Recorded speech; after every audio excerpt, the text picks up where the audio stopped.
चलिए शुरू करते हैं। भूगोल में नेक्स्ट चैप्टर है, नाम है तृतीयक और चतुर्थक क्रियाकलाप। चैप्टर का नाम है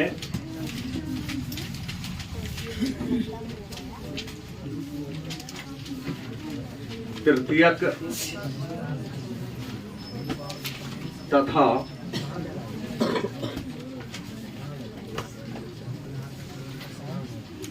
चतुर्थक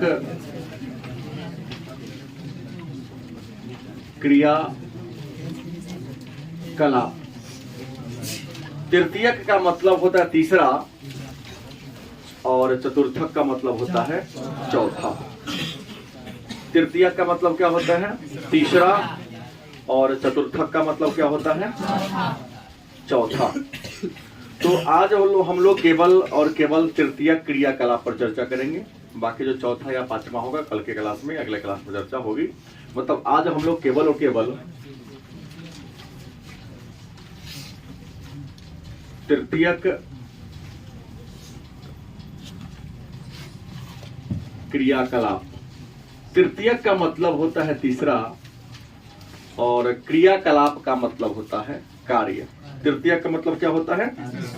तीसरा, और क्रियाकलाप का मतलब क्या होता है? कार्य, मतलब काम, वर्क। तो आपके मन में एक पहला प्रश्न हो सकता है कि तृतीयक क्रिया क्या है? गलत कि सही? हालांकि परिभाषा हम लोग इससे पहले जान चुके हैं, लेकिन चूंकि यह चैप्टर है तो यहां जानना पड़ेगा कि तृतीय क्रिया क्या है या तृतीय क्रियाकलाप से आप। तो वे सभी क्रिया या वे सभी कार्य जो प्राथमिक तथा द्वितीयक व्यवसाय में उत्पादित वस्तुओं को उपभोक्ता तक पहुंचाता है। हमने कहा कि प्राथमिक, इसका परिभाषा प्राथमिक एवं क्या होगा? द्वितीयक सेवा के उत्पाद को, सेवा के उत्पाद को कहां पहुंचाता है? उपभोक्ता तक क्या करता है? पहुंचाता है। गलत कि सही? प्राथमिक मतलब कृषि कार्य, प्राथमिक मतलब खेती बाड़ी पशुपालन वाला, और द्वितीयक मतलब क्या? उद्योग धंधा। मतलब खेती बाड़ी में प्राथमिक क्रियाकलाप से जिन वस्तु का उत्पादन होता है उस वस्तु को, और उद्योग और व्यापार में जिस वस्तु का उत्पादन होता है उस वस्तु को किसको तक? उपभोक्ता तक। किसके तक? पहुंचाता है। इस पहुंचाने वाले कार्य को हम तृतीयक मतलब तीसरी क्रियाकलाप के नाम से। किसी बच्चे को दिक्कत? यहां एक प्रश्न हो गया। इस प्रश्न का मतलब समझ गए कि प्राथमिक एवं द्वितीयक सेवा के उत्पादों को उपभोक्ता तक पहुंचाने वाली जो सेवा है, जो कार्य है, उसी कार्य को तृतीय क्रियाकलाप के नाम से। तो एक प्रश्न पुनः आपके मन में आ जाएगा, सर ये उपभोक्ता तो हम जाने ही नहीं। उपभोक्ता किसे कहते हैं? आपके मन में एक प्रश्न हो सकता है, उपभोक्ता किसे कहते हैं? तो उपभोक्ता वह व्यक्ति होता है जो किसी वस्तु का प्रयोग करके उसकी उपयोगिता को नष्ट कर देता है। गलत कि सही? जैसे ये मार्कर है, हमने दुकान से खरीदा, तो इस मार्कर का मैं क्या हूं? उपभोक्ता। क्या हो गया? क्योंकि इसे मैं लिखकर इस मार्कर की उपयोगिता को खत्म कर रहा हूं, नष्ट कर रहा हूं। लेकिन इस मार्कर को मैंने भी खरीदा है और इस मार्कर को दुकानदार ने भी खरीदा है, तो दुकानदार उपभोक्ता नहीं होगा, वो तो बेचने के लिए खरीदा है ना, और हम यूज करने के लिए खरीदे हैं, वो तो विक्रेता हो जाएगा। मैं चर्चा करूंगा आगे। मैंने कहा उपभोक्ता का सही परिभाषा क्या होगा? तो उपभोक्ता वह व्यक्ति होता है जो किसी वस्तु को इसलिए खरीदता है ताकि उसका प्रयोग, खरीद कर बेच ले तो विक्रेता हो गया, दुकानदार हो गया। बात समझ में आ रही? वस्तु को उपभोक्ता वह व्यक्ति होता है जो किसी वस्तु को इसलिए खरीदता है ताकि वस्तु को खरीदकर वस्तु का क्या करे? उपयोग करे। और उपयोग करेगा तो वस्तु की उपयोगिता क्या होगी? नष्ट होगी, खत्म होगी। गलत कि सही? तो दो प्रश्न जाने, तृतीय क्रिया क्या है जान गए, उपभोक्ता किसे कहते हैं जान गए, गलत कि सही? अब मन में एक प्रश्न होगा, तीसरा प्रश्न, कि तृतीय क्रियाकलाप के प्रकार कितने हैं? तृतीयक क्रिया के प्रकार की बात करते हैं कि तृतीय क्रिया के कितने प्रकार हैं, या तृतीय क्रिया के कौन कौन से प्रकार हैं? तो तृतीय क्रिया में जितने भी कार्यों को रखा गया है, उन सारे कार्यों को अध्ययन की सुविधा के दृष्टिकोण से हम 4 भागों में बांटते हैं। तृतीय क्रियाकलाप के अंतर्गत संपादित होने वाले कार्य को अध्ययन की सुविधा के दृष्टिकोण से कितने भागों में? 4 भागों में बांटते हैं। पहला है वाणिज्य। वाणिज्य कहो तब या व्यापार कहो तब कोई अंतर नहीं, वाणिज्य चाहे व्यापार, कोई दिक्कत। दूसरा है फुटकर व्यापार। फुटकर को हम लोग आम बोलचाल की भाषा में कहते खुदरा।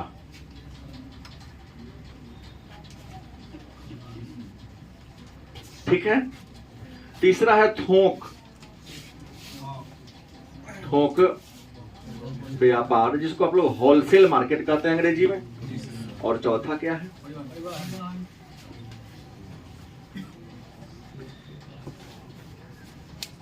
एक परिभाषा नया मिल गया आसान शब्दों में, व्यापार नहीं, वाणिज्य, व्यापार और परिवहन को सम्मिलित रूप से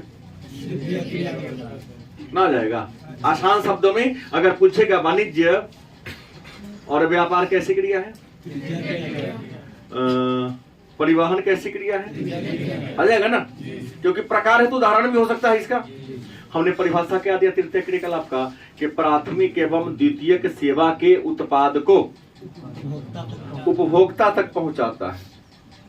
यहाँ उत्पाद का मतलब समझे हैं आप लोग? कथी?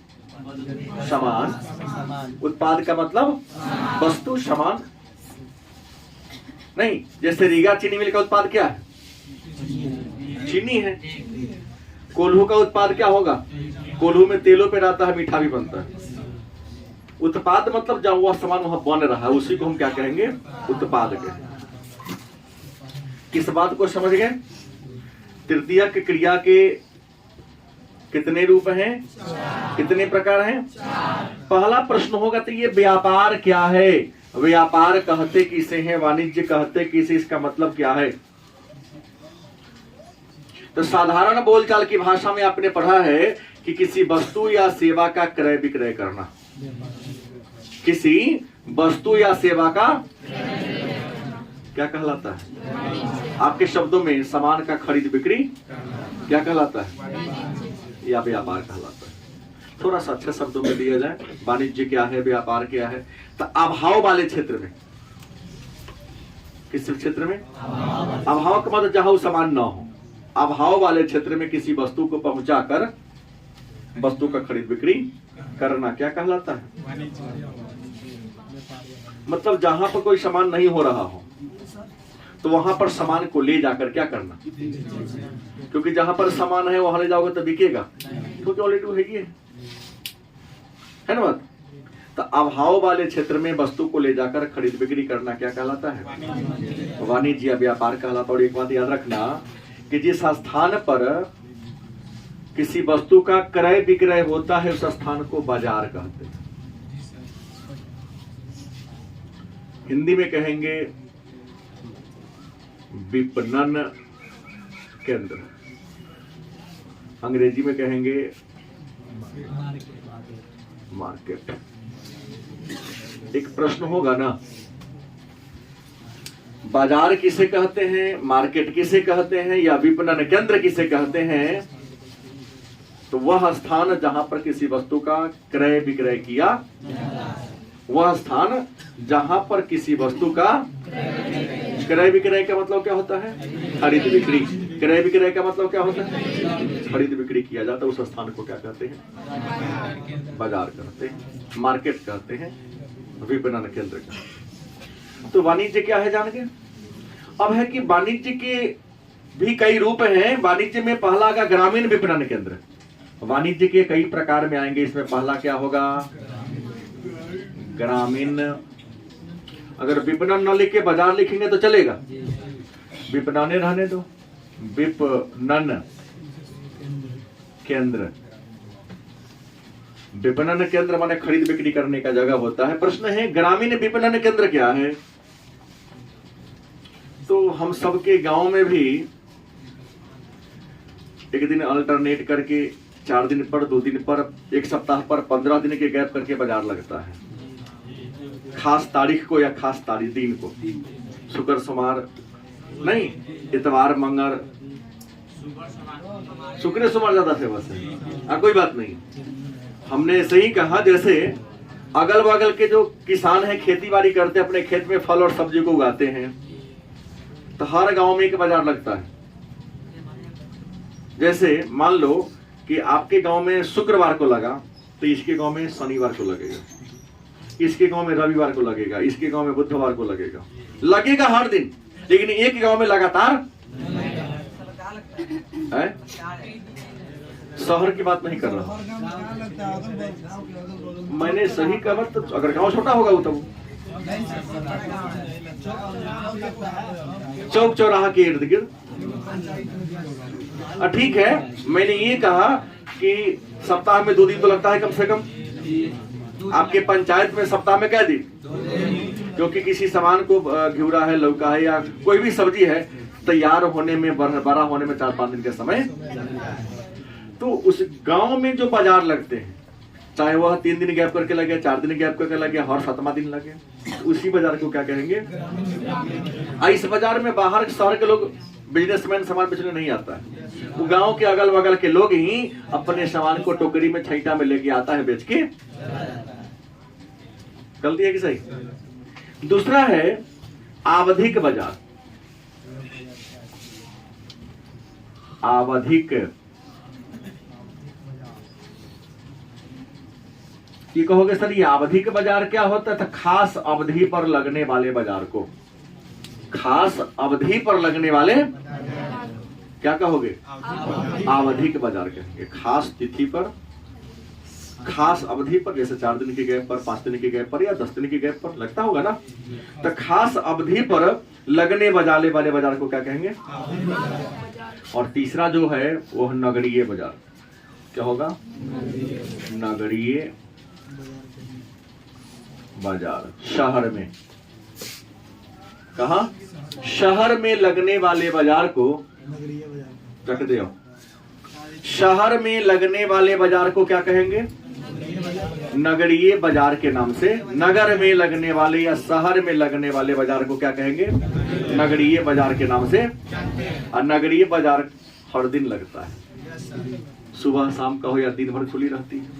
एक निश्चित समय होता है कि 7 बजे खुलेगी, शाम 8 बजे रात में बंद हो जाएगी। तो नगर में या शहर में लगने वाले बाजार को नगरीय बाजार के नाम से। दूसरा फुटकर व्यापार। किसका? हम तो क्लियर पहले ही बोल दिया, ये सब का रूप है। ये सब इसके नीचे खींचने का मतलब इसी का रूप है। ये गलती की सही, मैं सबके आगे बढ़ाया हूं नहीं। इसके नीचे मतलब वाणिज्य और व्यापार के ये सब रूप है, ये तरीका है। फुटकर हम लोग कहते हैं खुदरा, जहां थोड़ी मात्रा में, अल्प मात्रा में सामान का खरीद बिक्री होता है। 100 ग्राम, 50 ग्राम, 1 डिब्बा, आधा डिब्बा, 1 दर्जन। गलत है कि सही? गांव में बिस्कुट भी 5 रुपया है बिस्कुट, उसको पन्नी को फाड़ के न बेच लेता है, 1 रुपया को बेच लेगा, अब वही आम में रख देगा। क्या करें, गरीबी ज्यादा है। बच्चा को मन है कि नहीं हम तो पार्ले जी नहीं खाएंगे भाई, हम तो गुड्डे ही खाएंगे, लेकिन पिताजी के पास 5 रुपया नहीं है। पार्ले जी ना है, चलता है। क्या करता है दुकानदार भी? ये कर देता है। शहर में चाउमीन तो 25 रुपए प्लेट या 30 रुपए बिकता है। गाँव में 5 रुपए 10 रुपए का भी प्लेट का साइज छोटा होता है, खूब बेचता है, 60 से अधिक बेच लेता है वो। गावे गावे घुमा के लड़के लाइन लग जाता है। इसे खुदरा हुआ थोड़ी मात्रा, ये क्लियर हो गया। मतलब सीधा हमने कहा कि अल्प मात्रा में, अल्प मात्रा को हम कहते हैं थोड़ी, थोड़ी मात्रा में या थोड़ी थोड़ी मात्रा में जिस बाजार में किसी सामान का या किसी वस्तु का क्रय विक्रय होता है उस बाजार को क्या कहोगे? खुदरा व्यापार, फुटकर व्यापार। पूछा गया प्रश्न है, फुटकर व्यापार किसे कहते हैं? तो वह बाजार जिसमें थोड़ी थोड़ी मात्रा में, पूरे बोरी भर का नहीं, पूरे कैटून का नहीं, कैटून को फाड़ कर 100 ग्राम 50 ग्राम 1 किलो 2 किलो 5 किलो सामान का खरीद बिक्री होता है, उसे खुदरा बाजार या फुटकर बाजार के नाम से। थोक बाजार तो जान ही रहे, जहां जाओगे तो बोरा खोल कर नहीं, कार्टून फाड़ कर नहीं, पूरे दर्जन के हिसाब से, सैकड़ा के हिसाब से, बोरी के हिसाब से, उसी को अंग्रेजी में आपने कहा होलसेल। जहां बड़े पैमाने पर किसी वस्तु का क्रय विक्रय किया जाता है उसको हम कहते हैं थोक व्यापार। क्या कहते हैं? क्लियर? आगे बढ़ो। अगला है परिवहन। परिवहन का शाब्दिक अर्थ होता है ढोना। परिवहन का शाब्दिक अर्थ क्या होता है? ढोना। मतलब किसी वस्तु या सेवा को, वस्तु में कुछ भी हो सकता है, आटा चीनी चावल दाल तेल कुछ भी हो सकता है। और सेवा मतलब डॉक्टर भी सेवा दे रहा है, इंजीनियर भी सेवा, टीचर भी सेवा दे रहा है। तो किसी वस्तु या सेवा को एक स्थान से तक ढोना, ले जाना या ले आने की जो क्रिया है उसी को क्या कहते हैं? परिवहन। परिवहन का मतलब क्या होता है? ढोना। किसी वस्तु या सेवा को एक स्थान से दूसरे स्थान तक ले जाना या ले आना क्या कहलाता है? याद रहेगा। ऐसे परिवहन का शाब्दिक अर्थ किसी वस्तु या सेवा को ढोने की जो प्रक्रिया है उसी को क्या कहते हैं? परिवहन। चौड़े को बढ़ाए आगे मैं चर्चा करूंगा, एक विश्व में भी और एक भारत में भी। अब है परिवहन के माप की बात करते हैं।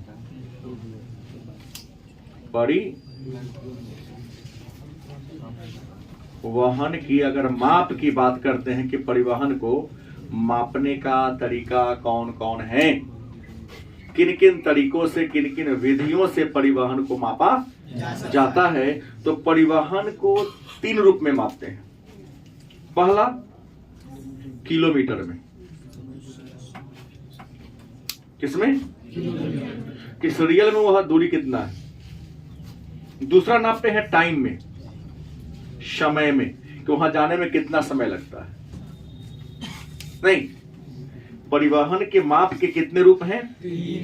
3। पहला कि उसको नापते किलोमीटर में, तो कितना दूर है। दूसरा समय में, उतना दूरी जाने में समय हमको कितना लग रहा है। और तीसरा लागत में। लागत का मतलब होता है खर्च, कि वहां जाने में हमको कितना रुपया खर्च करना पड़ रहा है। तो परिवहन की माप कितने तरीके से करते हैं? कुछ लोग दूरी से देखता है ना, इतना दूर है। कुछ लोग उसको समय से, इतना घंटा लगता है जाने में। कुछ लोग वहां तो इतना खर्चा हो जाएगा जाने में। तो परिवहन को माप हम या आप में से सभी लोग कितने रूप में कर लेते हैं? कुछ लोग दूरी देख लेते हैं, कुछ लोग समय देख लेते हैं, कुछ लोग अपन पैसा देख, खर्चा देख लेते हैं। तो ये परिवहन और परिवहन के माप। अब है संचार सेवा की बात करते कि दिया है, हालांकि यहाँ उचित नहीं है बताना, लेकिन है टॉपिक तो बता दे रहा हूं। संचार सेवा, ठीक है, सेवाएं। संचार मतलब क्या होता है? तो संदेशों का आदान प्रदान। संदेशों का आदान प्रदान क्या कहलाता है? संचार कहलाता है। संदेशों का क्या करना? आदान प्रदान करना क्या कहलाता है? संचार कहलाता है। संदेशों का आदान प्रदान क्या कहलाता है? संचार कहलाता है। आज सेवा के है तो जी संचार के लिए हम संचार का परिभाषा केवल दिया हूं। कि संदेशों का या सूचनाओं का आदान प्रदान क्या कहलाता है। लेकिन जिसके माध्यम से आप संदेश को फैला रहे हो, रेडियो के माध्यम से, टेलीविजन के माध्यम से, सिनेमा के माध्यम से, अखबार के माध्यम से, मैगजीन के माध्यम से, तो इस संचार की क्या कहलाएगी? सेवाएं। नहीं, संचार क्या है या संचार सेवा क्या है? दो क्यों नहीं हो जाएगा? तो सीधा हो गया, संचार किसे कहते? तो संदेशों का आदान प्रदान। बोलो, संदेशों का आदान प्रदान। और संचार सेवा क्या है? तो जिसके माध्यम से हम संदेशों को पहुंचाते हैं एक दूसरे के बीच, उसी को संचार सेवा कहेंगे। और संचार सेवा में क्या आएगा? टेलीफोन आ जाएगा। अब जा रहा, हालांकि सरकारी ऑफिस में है, टेलीफोन आ जाएगा, मोबाइल आ जाएगा, अखबार आ जाएगा, इंटरनेट आ जाएगा। अब तो फेसबुक भी आ गया है, व्हाट्सएप भी आ गया, इंस्टाग्राम भी आ गया है, ट्विटर भी आ गया है। हाँ, डाकिया तो सबसे प्राचीन है ये। हाँ, अब तो हालांकि धीरे धीरे विलुप्त होता जा रहा है, वो अभी सामान ढोने का काम कर रही है, बैंक में बदल गया है वो। अब केवल सामान को पहुंचा देगा आपके यहाँ, और वो बैंकिंग के रूप में काम कर रहा है। चिट्ठी कहाँ कौन भेजता है? हाँ, कागज वो पहुंचाता है। अब तो post office, Indian post payment bank उसका नाम हो गया। हाँ, ये सब वहां सुधार होने की बात होती है। तो संदेशों का आदान प्रदान क्या कहलाता है? बोलिए, क्लियर? आगे बढ़ूं। अब है सेवाएं। अगला टॉपिक क्या है? ये चौथा टॉपिक हमने पढ़ा, और पांचवा टॉपिक क्या है? सेवाएं। क्या है? हाँ, सेवा किसे कहते हैं? तो वे सभी क्रिया जिसमें वस्तुओं का उत्पादन नहीं होता। मतलब वे क्रिया जिसमें वस्तु का उत्पादन नहीं होता है। वे क्रिया जिसमें वस्तु का उत्पादन नहीं होता है, क्या कहते हैं? जैसे हम आपको सेवा दे रहे हैं और आप सेवा तैयार कर रहे हैं, क्या इसमें कोई हम वस्तु बना रहे हैं? नहीं, आपके जो मस्तिष्क है, सोचने, समझने, तर्क करने की गुणवत्ता का विकास हो रहा है। आपके अंदर एक अलग प्रकार की क्वालिटी विकसित हो रही है जिसको आप देख नहीं सकते, लेकिन समय आएगा तो बिना देखे ही बता देगा इसमें काबिलियत क्या है। तो सेवा क्या है? तो वे क्रिया जिसमें वस्तु का उत्पादन नहीं होता, हाँ, बल्कि लिख सकते क्षमता का विकास होता है। क्षमता या गुणवत्ता।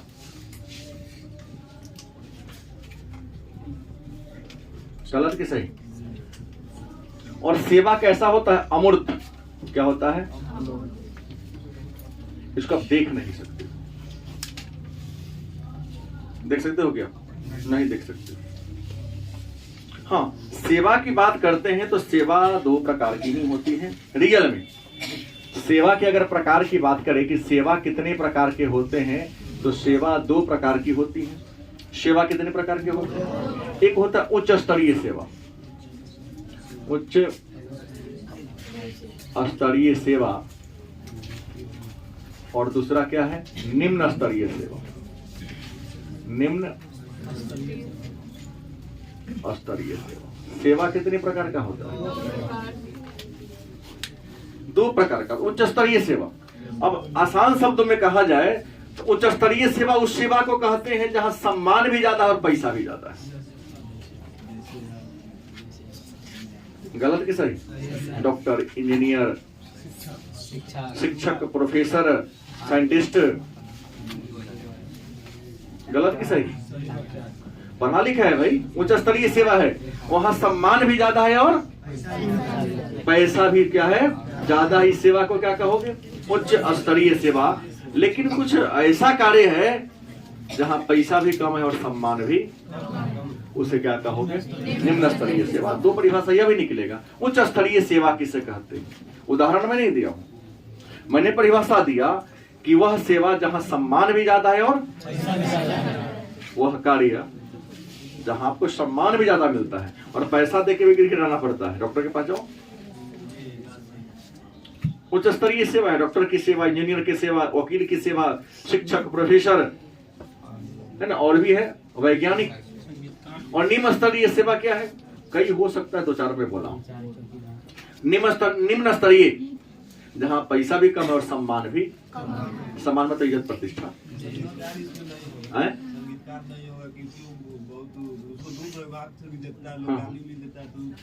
सबसे देखता, जैसे धोबी की सेवा, मोची की सेवा, नाई की सेवा, ये सब निम्न स्तरीय सेवा है। समय पर काम करने का ये दिया, नहीं काम किया तो 4 गड़िया क्यों देता है, पैसा भी कम दिया, गाली भी दे दिया। इन सेवाओं को क्या कहते हैं? निम्न स्तरीय सेवाएं। सेवा किस क्रिया में? सेवा तृतीय क्रियाकलाप में आएगा, ये सब तृतीय क्रिया पढ़ा रहा हूं। हाँ, रियल में सेवाओं का वर्गीकरण जो है, व्यापार के दृष्टिकोण से सेवाओं को 7 वर्ग में बांटा गया है, लेकिन वो महत्वपूर्ण नहीं, बस यही 2 महत्वपूर्ण है। सेवा 2 प्रकार का होता है, एक उच्च स्तरीय और एक। हाँ, फिर सेवा का मतलब हम अगर नौकरी से लेते हैं, किससे लेते हैं? नौकरी से अगर लेते हैं तो नौकरी भी 2 प्रकार की होती है, एक होता है सरकारी, एक होता है गैर सरकारी। क्या दिक्कत है? हमने अच्छे शब्दों में कह दिया गैर सरकारी, तो दिक्कत क्या है? प्राइवेट क्यों? अंग्रेजी शब्द है, क्या हो? अब सरकारी सेवा किसे कहते हैं? तो सरकारी सेवा उस सेवा को कहते हैं जहां काम करने पर पैसा आपको सरकार देती है। यदि आप काम करते हो और उस काम का पैसा आपको कौन दे रही है? सरकार दे रही है, तो उसे क्या कहोगे? सरकारी सेवा। आप काम कर रहे हो और आपके काम का पैसा कोई निजी व्यक्ति दे रहा है, कोई संस्था दे रही है, तो उस क्रिया को कहोगे गैर सरकारी सेवा। क्या कहोगे? तो सेवा कई प्रकार के हो गया? नहीं, सम्मान के आधार पर भी 2 प्रकार के, पेमेंट के आधार पर भी, सम्मान के आधार पर उच्च स्तरीय और निम्न स्तरीय। अब पैसा प्राप्ति के आधार पर, जो सरकार पैसा दे काम का तो सरकारी नौकरी, काम करे कोई संस्था या व्यक्ति दे तो उसे क्या कहोगे? बाकी तृतीयक और चतुर्थ क्रियाकलाप बचा, सॉरी चतुर्थ और पंचम तो कल के क्लास में चर्चा होगी, थोड़ा सा है।